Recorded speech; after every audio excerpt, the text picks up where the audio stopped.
Wakati Ruto na Rigathi walikuwa wanafanya campaign, walikuwa wanatuambia Uhuru anaongeza mafuta usiku na mchana.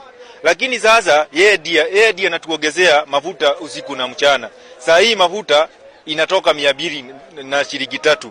Sasa yeye alikuwa anatuambia hii ni serikali ya hasara. Kweli hii ni serikali ya mahasara? Si serikali ya mahasara, hii ni serikali ya matajiri.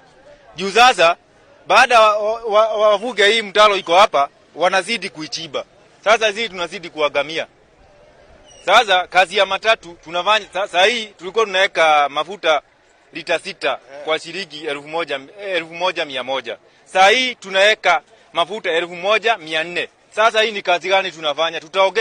Tutaongeza abiria bei ama tutaweka hizi gari?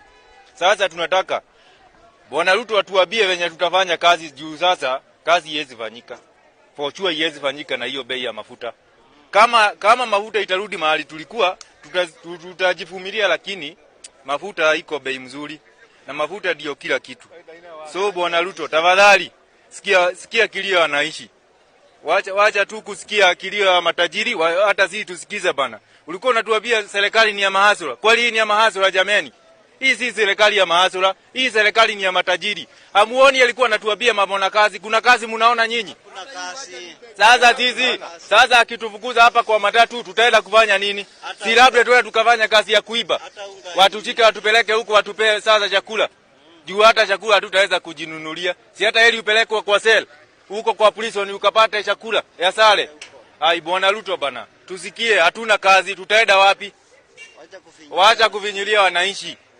Wananchi tumevinyika sana. Sasa uga sitaongezewa. Sasa shukari sitaongezewa. Tutaenda wapi? Ruto tafadhali tusikie kilio wananchi. Wacha kusikiza matajiri.